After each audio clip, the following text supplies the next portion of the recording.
The views and opinions expressed on this program do not reflect the company, owners, management, staff, clients, or partners.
Greetings and welcome to another episode of Bermuda's Feel Good Early Morning Show. Good day, Bermuda, supported by Pete's House and Aliana's Restaurant. I'm Terri Tuku alongside Jackie Lambert, and we want to thank you for getting up bright and early with us on this Monday morning. Jack, how was your weekend? Rainy. Got caught the rain a little bit, but it was still decent. Did lunch on Saturday, few drinks on Friday, and then yesterday went to watch the Village and Colts game up Police Field. Okay, how was it? Did your team win? Yeah, I don't really have a team. I see how I got her, guys. I got her. Nice try. You were already going for it. You already fell into the trap. The team that I went to watch, they won. That's good. In case you didn't know, that was Village. Village won. Was it 2-1? Yeah. That's awesome. So it sounds like you had I would say slightly eventful because of the rain, but then also probably somewhat semi-chill as well because like it didn't sound like you got into too much ruckus. No, it was very chill. Oh, that's good. Probably because of the weather too, right? The weather probably just calmed everyone down. Yeah, and I don't mind it. Like I enjoy this chill days. Not Jackie pulling up from her and being confused. I was like, where's my face? You know, like maybe it's a spotted wave, maybe it's not. You know, having no spotted waves get everywhere, but then you can see the curls. So I'm like, it's fine. It's my hair. It's fine. Still not needed. Like you need to go somewhere. I'm not gonna sit on my cheek all day. You're just gonna irritate me. That's funny. How was yours? How was your weekend? It was pretty good. Very chill. Actually, I did not do much other than go down to the club on Sunday. And then I was a little bit nervous because it started to like sprinkle. And I was like only going on to the club for like 2 seconds. And I was like, yeah, please don't let it rain. Like, please don't let it rain. Because I wasn't prepared for the rain. So it's like, but it was very quiet. I watched a new series on Stars. It's like started and finished it over the weekend, which is really good for me. It's called P-Valley.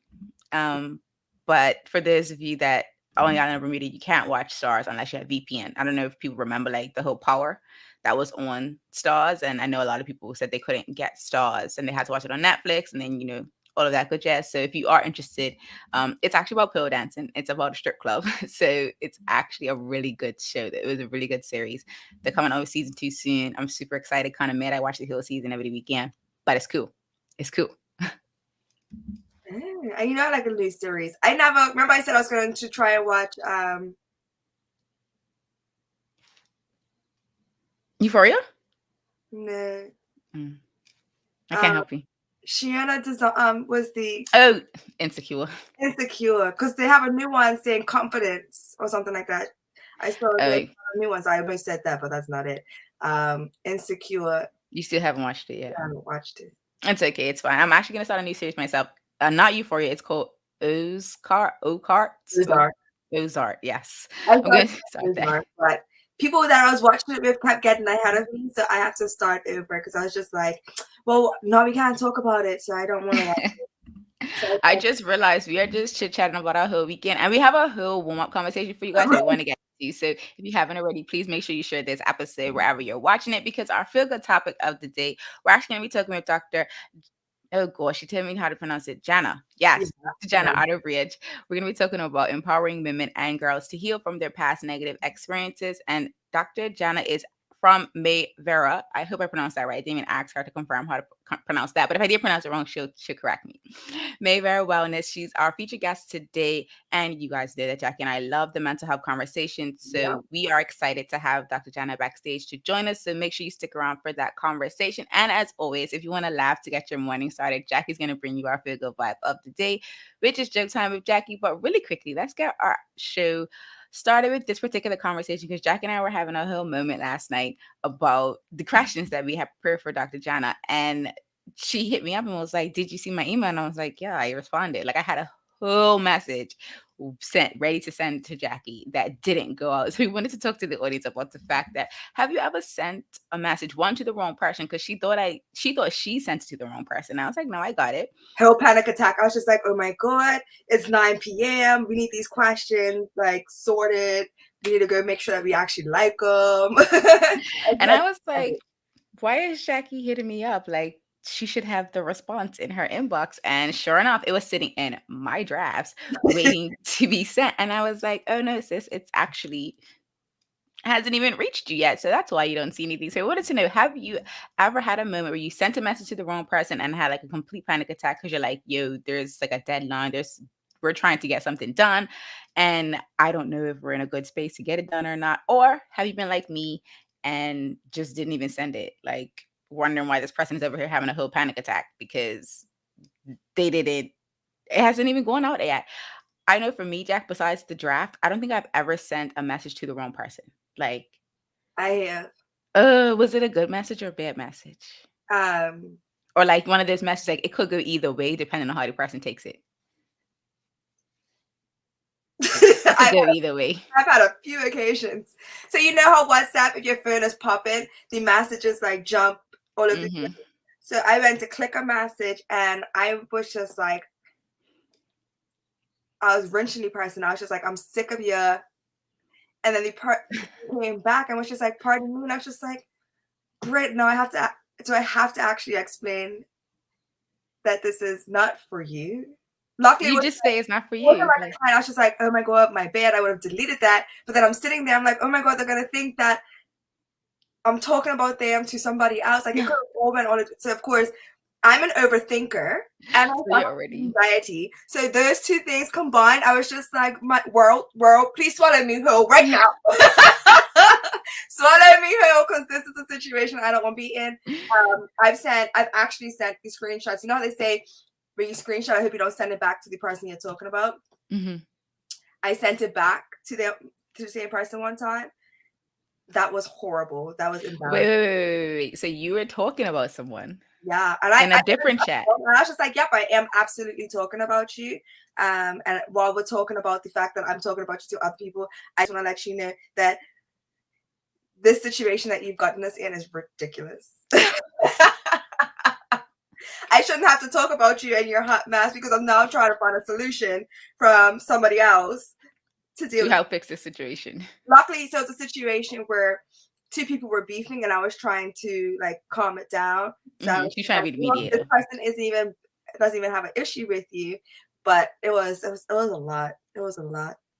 So you've gotten in situations where you sent stuff to the wrong person, and so that explains your anxiety. Because I was really like, why would you think you sent it to the wrong person? Yeah. But so you've had moments, you've had experiences. Yeah. I was just like, oh my God, I have a few people's names that start with T. Did I actually send it to Teresa? Or did I send it to one of my clients? And they're probably going to sit there and be like, what? Delete.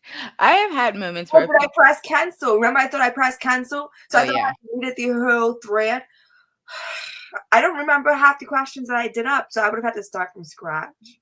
So if you're just joining us, Jackie and I are just talking about how she almost had a meltdown last night, and I just completely probably started that potential meltdown because last night she sent over some questions for today's guest, and I looked over them. I had it edited, thought I sent it, and I didn't. So Jackie thought she sent it to the wrong person. Meanwhile, I thought Jackie was going cuckoo because I'm like, I sent it to you. I know I wrote this whole message, and It was sitting there in drafts. And so anytime someone does like ask me about an email, I usually think, oh, it's got to be sitting in draft, because there's no way you would have to WhatsApp me with the email in your inbox. Like, I don't see the reason why you would text me if it's sitting in your inbox. So I was like, oh, it's not out yet. And sure enough, it was sitting there, and everything was ready for Jacky to let her know. And this was 2 hours before she hit me up. So I had, like, 2 hours ago, I had already done what she'd asked me to do. And poor baby was over there like, she doesn't like the questions. She doesn't want to use them. I was like, what are you going to do? It's like 10 p.m. I'm past my bedtime, which means that my brain has shut all the way down, and I have to come up with new questions.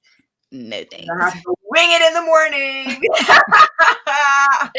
I want to bring in this comment from Janae. She says she has definitely sent messages to the wrong person, and I've typed out a message and didn't press send, but I've also been on the receiving end of being sent the wrong message. I too have been on the receiving end of sending the wrong message. I like the feature that WhatsApp allows you to delete for everybody, but I don't like the fact that it tells the people that I deleted a message, because now I have to explain that the message wasn't for you, and it's just like I might as well have left the message there. And I honestly, oops, my bad. I don't care. Like, I just delete messages. Like, sometimes I delete messages because I have an issue with spelling errors and typos. So I delete messages when I spelled something wrong and like I just sent it. If I delete a message and someone asks me about it, I just be like, it wasn't for you. Or I don't even respond. Like, usually when someone asks me about a deleted message, I'm just like, it's not that deep. It just wasn't for you. Like, if you want to think that I was talking about you, that's your business. But I legit just delete. And you remind me every day I'm an air sign. So I could send a message saying, hey, you want to hang out? Let's go get a slushie. And then release only slushies, y'all. I do. I love slushies. 10 minutes have gone by, and now I don't want to leave my house, and I still have the option to delete the message before you see it.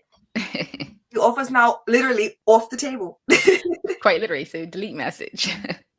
On that note, Jack and I are going to take a quick commercial break, and then we'll be back with our featured guest of the day, Dr. Jana Outerbridge of Mayvera Wellness. Make sure you stick around because we are having another conversation about mental health, and it is definitely something that we know you're going to be interested in participating in. So make sure you stick around because Jacky and I will be right back after this commercial break. Same smooth sounds, different name. BCG Radio, home of Bermuda's most engaging morning talk shows, The Daily Hour and Good Day Bermuda. Download the app, available for Android and Apple devices. BCG Radio, your station for conversations and entertainment.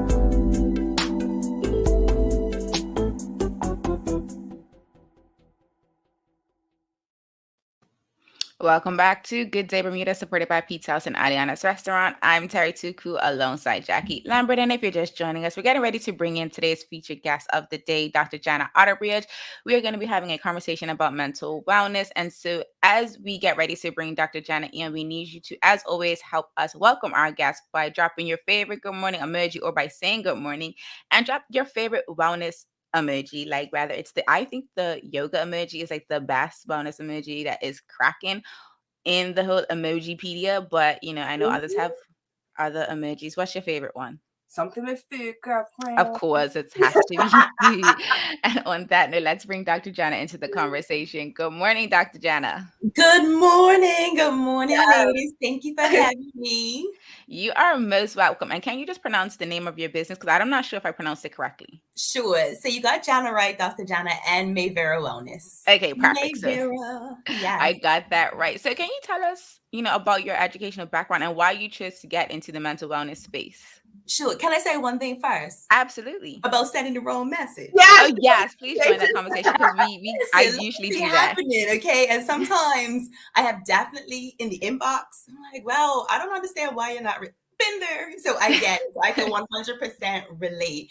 And I'm thinking, I was trying to think, have I sent the wrong message? I know I've been on the receiving end, and I'm like, you was not trying to speak to me. This is you could have said you don't speak to me. So this was really not for me. So I'm been there. So on both sides, I suppose it. And I always say, well, what's the worst that could happen? Is it rather really crash and burn because I sent the wrong message, or did it send it on time? But anyway. I love that. It probably is really tough. So my educational background, right? Mhm. So I started off, I went to Tennessee State University for my undergrad. I'm guessing that's as far back as we're going. We don't need my primary school years. And then I came back to Bermuda for a bit, and then I moved to London. I went to City University London for a postgraduate kind of certificate program in counseling. And then I went on to get my doctorate at University of the West of England. So that's pretty much what my journey has been. And my doctorate is in counseling psychology as well. So, Perfect. talking about your educational background, like, did you just go boom, boom, boom, boom, or did you take breaks? Boom, boom, boom. Did not happen. So I left for school. Let's think. So I would have been 17, turning 18 when I first left for university. So I finished within the 4 years there. And then I came back to Bermuda. I was Miss Bermuda when I returned. So I worked for a little bit part-time. Then I did a year as Miss Bermuda. I worked for another year and a half, 2 years. And then I went to London. And that was all back to back after that time. So I was back for a few years.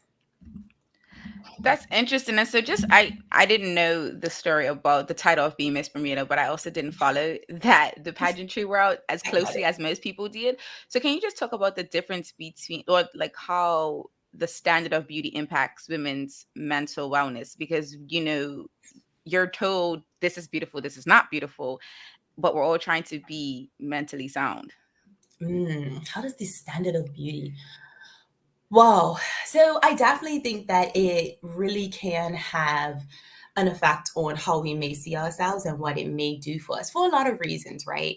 We have, so we kind of think about the wider world of sort of, I don't know, pop culture, the things that are on TV and what we see. That sets the standard for so many of us. Whether we like it or not, we have been influenced, especially within our early childhood experiences, as what we saw was beautiful. When we watched happy couples, what they looked like, what they represented, all of those things start to play a role. And if your life doesn't quite look like that, then imagine how you may be feeling about yourself, right? That could have an effect on your low mood, your worries. So those anxieties may come in. Don't get a little blemish or something. I mean, life can really get difficult, right? At that time. So what I would say is that those standards, they really have been created. And sometimes we don't have enough people around us to kind of offer us that reassurance, to tell us that we are enough early on in life, and then we're kind of stuck in adulthood trying to figure it out, right? So it does have an effect. I think we can work through it once we start to understand more about ourselves, start to really love ourselves from the inside and who we are, what we bring to the world. That doesn't mean, let's not play here. That doesn't mean there aren't going to be times that we kind of look and we're like, ugh, is this enough? What's really happening? But we have to learn to put a lot of love around that. And I'm not saying that I think it's that easy to put a lot of love around how we may be kind of formulating the way that we're seeing ourselves, and be really gentle with ourselves and give ourselves permission to say, okay, this was a moment. This is how you're feeling right now, but is this really accurate? Are you really not beautiful? Are you really not enough? Right? And acknowledging the moment and then being able to gently move forward. That's kind of how I see it. Takes time. It's not that easy and straightforward, but it can affect how you are feeling mentally as well. Yeah. The media / social media has definitely done a number on society. The way. Yeah. But I'm talking about mental health. Mental health still, even though Terri and I talk about it basically every episode, wherever we go, it still seems to be a taboo subject. And I just don't understand why. I mean, it is, right? It is. So let's acknowledge how far we are coming with this conversation.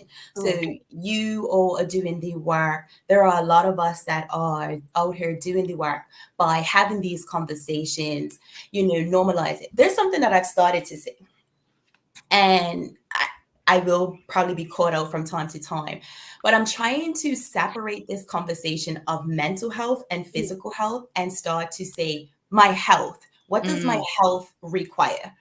Right? What do I need? And yes, that includes what's going on for me mentally, physically, emotionally, in all parts of my life. But if we start to change the narrative that we're having, this is your health. This is your health. This is really your health. I think the stigma has been created around mental health because of everything so historic, right? It's been, remember, there is a time that we had institutions that would strap people down to beds and not actually work with them and give them what they actually needed. You had families that sent you off somewhere because of what may have been going on when it comes to different mental illness, right? We didn't know how to manage it. So that stigma is still around with being able to get the actual support that we need. So by us normalizing it, us recognizing there are so many more resources that are out there, there are medications that can support. You have more holistic doctors that are also kind of thinking about the different foods and diets. All of that coming together is starting to change the conversation, but the stigma does still exist. It definitely does still exist, but I'm going to give us some credit. Like, as much as we keep saying that, I have to give a lot of us credit, and even the even clients, like, people are starting to say, no, I deserve this. The conversation really is changing, and people are giving themselves permission to heal in that area. So I want to acknowledge that too, so we can start to add some more balance, to this conversation, so people can feel safe. Like, no, there are people that are actually out there getting the help and the support that they need, and you can too. You definitely can. I do love the idea of the balance because, yeah, there isn't sometimes where we're so focused on what's not being done, but there's actually enough. There is stuff being done that it may not be enough by someone's definition, but it's better than what we used to have, and or it is helping some people Mhm. to get the help that they need or even heal from whatever Right. past trauma. So Mhm. I do like the balance conversation. Now, we've been dealing with a lot, not only the panorama, that's my term for the pandemic, but we've also just, people have lost loved ones, whether it's related to the pandemic or just older age and or senseless violence, excuse me.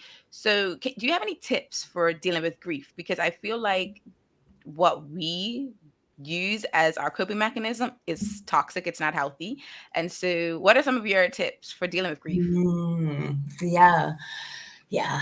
Well, I guess, what we do sometimes may not appear to be healthy, but people are sometimes going to do what they do, especially within this first 3 months. Um, what I would encourage people to do. So this was my first line of work that I first started training, and giving people the permission. As you know, this permission is my go-to word. Within this first 3 months, to feel what it is that they're feeling and to not shut it off. We often kind of give these very encouraging words of, like, you're gonna have to get on with life, and it's gonna have to be this way. But giving people the space and time that they need to grieve is so important. So that might be employers being able to give people time off from work, probably more time than is actually there. Um, it means friends and family just being quite supportive as well, and saying, listen, this person needs some space, or they need some additional support. I think those are a few things that I would consider. I think after about 3 months, if it seems like you're not able to function with day-to-day life, as in being able to kind of get up in the morning, maybe get on with some different tasks, that's when it's time to start to say, okay, do I need to get some additional help? And that also does not mean that the grieving isn't ongoing beyond those 3 months, 6 months, a year, 5 years, for an extended period of time. But is it debilitating? Is it preventing you from being able to live, any parts of your life? That's where we may have to get some additional support. So acknowledge that you're going to feel how you feel within the moment. If you are a loved one, give someone some space and some support. with how they're feeling. Be honest with how you're feeling. So you may be experiencing some anger. So we're going through kind of the stages of grief. There may be moments where you feel like you're accepting it. And then that could be very confusing. It's like, why am I angry? And yesterday or just earlier this morning, I felt like I was okay. That's okay. It makes sense, especially when we're thinking about senseless acts of violence. That can feel very different than if you knew someone maybe was going to die because of an illness, right? So, I think it's important that we think about that as well. Depending on how the death occurred can also affect different people in different ways when they're grieving. And that's okay. It's okay to say, listen, you may be angry for a while to come. It makes complete sense that you would invalidating people within that. We can think about how we behave. Maybe, we don't want to retaliate, right? But we can acknowledge that someone is angry and how it is that they're feeling as well. So a lot of validation of how people are feeling, acceptance, being acknowledged, and giving people the space and time that they need. And when you realize, so I kind of close it up, but when you realize you're not functioning and not able to live and do day-to-day tasks, you're kind of cooking, you're cleaning, taking care of yourself and your hygiene, then it's okay to reach out and get some additional support from a professional. I love the term support and not help. Not saying that help is a bad word, but I do feel like that kind of adds to the stigma when people say, oh, you need help. And it usually comes like with a dark or a harsh tone. Yeah. Yeah. More welcoming. So let me tell you why I think that's important, right? Like, people really are the experts of their lives. If people come to me and they're like, well, what do you think I should do about this? I'm like, I don't know. They're like, what do you mean you don't know? Well, what did I come to you for? And so once we really get down to it, I'm just like, listen, I am here to support you. So I am trained to understand how to help you to get the answers that are inside of you. So let's work with that. That's what I'm going to do, because after you leave this therapy session, support session with me, you still have to go live life. And even so, after we've had a number of sessions, I want to ensure that you have the skills that you need to live without me. I always have an end goal in mind. Like, this person who I'm here with has to live beyond me. And so I want to be able to help you to understand your internal expertise, even in moments where you're quite low. That doesn't mean I won't give a few tips here or there. Have you thought about this? I'm curious about that. But them learning to be honest with where they are and how they feel, and me validating that and thinking together collaboratively on how to move forward and what that means and looks like to them. That's all I can really do. I'm not the expert of anyone else's life. I haven't lived their lives. I can empathize, but I have not actually lived their life from, birth all the way through to the here and now. And I have to take a back seat on that and let them be in the driver's seat and hang out in the passenger seat while we're figuring it out. I love that. I want to switch gears slightly, because we all have that strong friend that we forget to check up on. And for example, one of my favorite actors is Robin Williams. And if you know his story, he was always there to make everybody else laugh. And then at the end, he lost the battle, and, he took his. So even this weekend, we noticed that one of these celebrities, I can't remember her name at the moment, but she lost her son to suicide. He did take his life. But we never actually keep an eye on our strong friends. They're always the ones that make you happy. They're there for everybody else. And then you tend to see that nobody's there for them. So my question is, what are some well-kept, because, the strong friends always hide it very well. But what are some well-hidden signs that we can look out for when we're looking out for our strong friends? Sorry. Ooh, what can we look out when we're looking out for our strong friends? Who told you that there are strong friends? And what does that mean? There are friends, right? Let's change the narrative. Let's just check up on our friends. If we're thinking about a friend, let's just check up on them. Yes. And I get it. Some of us are the go-to friend, like, friends can't have all the answers for sure. I'm going to go, I'm gonna go ask her. I'm gonna go ask them what they think about this, that, or the other. And then they're like, your cool friend, the strong friend is like, yeah, of course I'm fine. So let's change the conversation. I'm big on how we talk about it, if you notice. What are the words we're going to use? Okay, yes, we know this is our strong friend, but the key word here is this our friend. Let's just ask them how they're doing. Let's just switch it up. Let's just be there. Let's give them space to have a strong friend. Think about that. Can you give your strong friend that you know is the go-to strong friend space to have a strong friend from time to time, and be intentional with that, and go and make sure that your strong friend is cool. Your strong friend isn't going to open up. They're not. You know why? In a lot of ways, the permission hasn't been given there. They've always been the go-to. And so there may be times where they may appear to not have the answers. And you've already put them on a pedestal of having all of the answers and getting it all right, right? So let's just start hanging out with them and looking at it a bit differently. Now, when it comes to suicide in particular, there are other things that are likely going on, that this could be our strong friend, but there's, in a lot of instances, there may be some other challenges that may have been happening long before that. You're right, they may not be talking about. So I think it's kind of difficult to kind of label the two in the same category as this is my strong friend, but this may be my friend that was having a very difficult time, maybe struggling with mental illness and challenges in general. So check up on all your friends, check up on them from time to time, and make sure that, they know that you can be a safe space, but also they know that you can refer them on when you're no longer able to offer them the support that they need. It goes beyond your understanding or your expertise, without any judgment, and with a whole lot of love.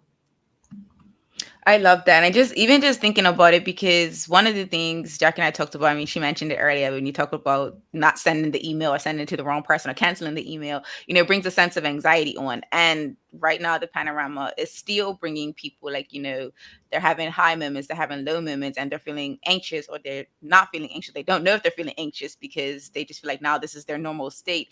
So when it comes to anxiety, like, how can we feel or know that we are, anxious? What does that feel like? How can we kind of check in with ourselves? Because you said just now, we should check on our friends. That's one part of our health conversation, but then ourselves, like, how do we check on ourselves, and how can we get ourselves out of that anxious mindset and kind of move back to a place of ease and peace? Ooh, okay. How can we do that? How can we check in on ourselves? I mean, honestly, some people have lived with anxiety so long they've normalized. They've normalized it as, well, this is just how I am. Especially when you kind of hear people say, oh, I've always worried since I was a child. I've always had these worrisome thoughts. I've always had to be this prepared in order to, function. And this is what I do. And this is how I move forward. So how do we check in on ourselves? Well, if I like to kind of sum this up. Well, I mean, so there's the obvious signs. So if you're finding yourself, so we can think about our physical bodies, right? So within our physical bodies, if we're constantly having, I mean, there's so many different types of anxieties too, right? We have our social anxieties, our health anxieties. But let's do it this way.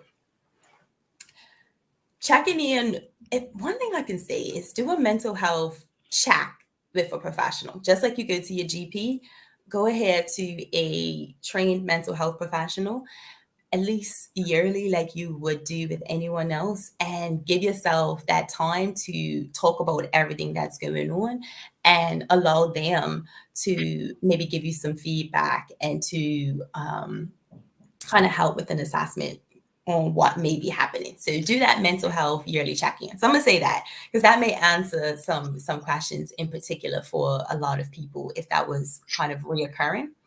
So we have the physical response. We have the heart palpitations. We may have that butterfly feeling in our tummy, different things that are happening. If that's happening all of the time, we have to question and ask ourselves, what is this connected to? Mhm. What am I thinking? What's really going on with me? When this is constantly happening with my heart palpitation, what was the trigger? We may start to notice that we may be having different triggers that are creating different anxieties, right? That are connected to our worrisome thoughts that are constantly going on. What are they doing? What are they going to think? What's happening? Right? Which is connected to a behavior. So we may avoid going to certain places. We may constantly be checking our phone all the time to see who has anybody hit us up or did they respond to our messages, right? So I always try to think about that connection between our whatever the trigger is that's coming in, that's connected to our thoughts, our behaviors, our bodily sensations, and our emotions, right? And so when we start to increase our awareness about what is it that I'm thinking, wow, I am worrying all the time. I have gone into what if this happens? What if that happens? What's going to happen? What's the next move? And I'm not able to ever kind of be present within the here and now. We're going to have some thoughts about the future. That's not saying that if you have any thoughts moving forward, that, there has to be something of anxiety that's preventing you from being able to live and function. But is it starting to cause a problem? Are you in a place where this is preventing you from being able to get on with your day and being able to function? Then that may require some additional support, to help identify really clearly what is going on with you, and being able to decide on what the next steps are. So pay attention to your thoughts, pay attention to your behavior, check in with your body, be honest with yourself. Like, what's happening with me? Is there a tightness that's always going on whenever this trigger comes in?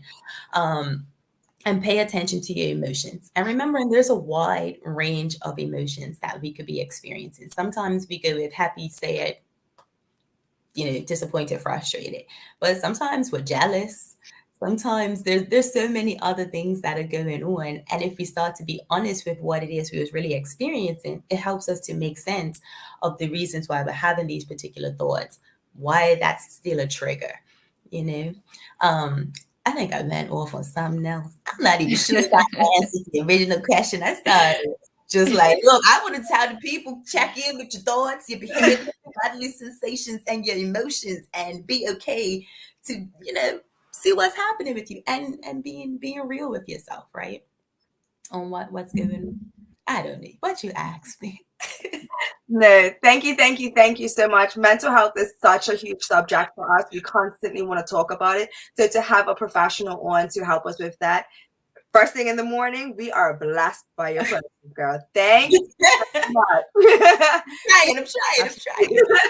Got my coffee. You saw me sipping my coffee. I did. I need some myself, girl. But thank you so much for joining us this morning, and we hope to have you back. Have an amazing day, and I hope you have an amazing week.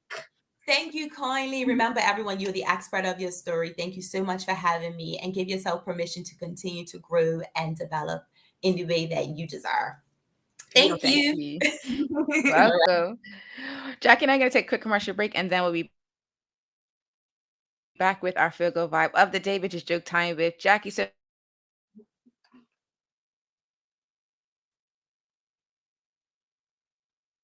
make sure you stick around for that. We are going to be right back after this. Same smooth sounds, different name. BCG Radio, home of Bermuda's most engaging morning talk shows, The Daily Hour and Good Day Bermuda. Download the app, available for Android and Apple devices. BCG Radio, your station for conversations and entertainment.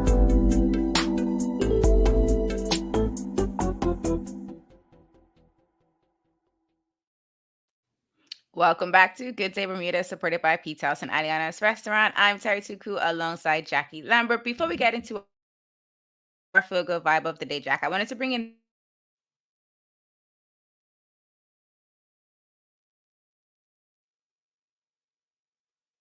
this. I think it's gonna take a little while because I feel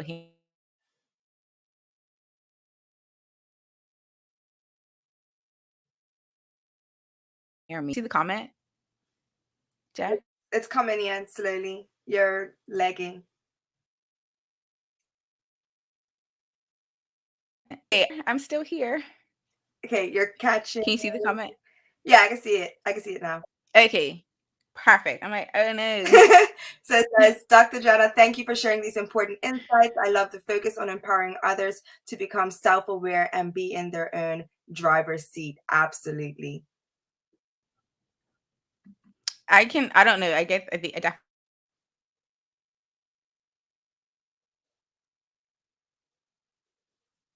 of the day so that we can wrap up today's episode. Okay, do you hear me now? I do hear you. I hear you. Oh, so maybe it's my internet. Hearing you I heard you guys the entire time.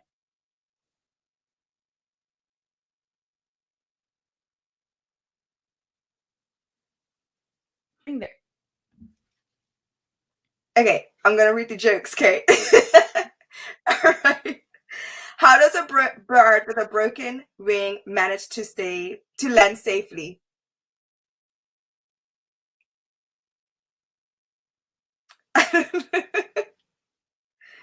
One-sided. No, with its sparrow chute. So corny.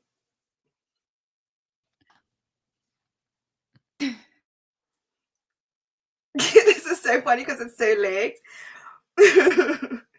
Out of all the animals, what is the least interesting?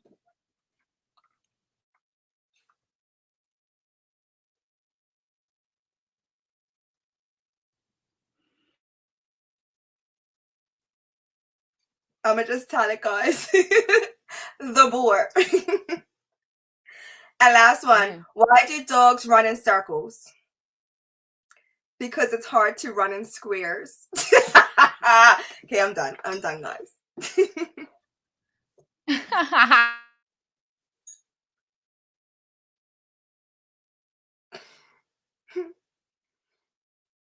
All right, I think she's coming back.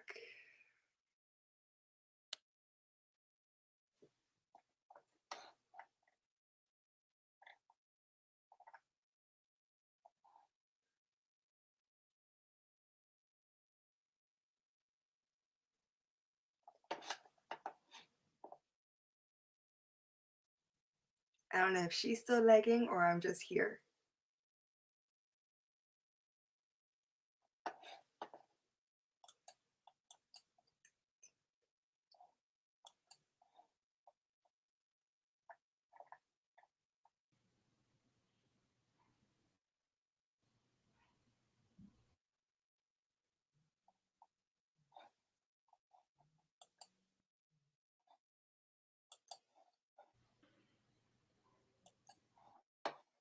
Okay, might have to be me. We hope today's Feel Good Vibe of the Day has you ready to make a great one. Thank you for watching this episode of Good Day Bermuda, supported by Pizza House and Eliana's Restaurant. I'm Jacky Lambert alongside Terri Tuku. Oh, almost switched that. We trust that we will see you tomorrow for the next Feel Good conversation. Until next episode, have a good day.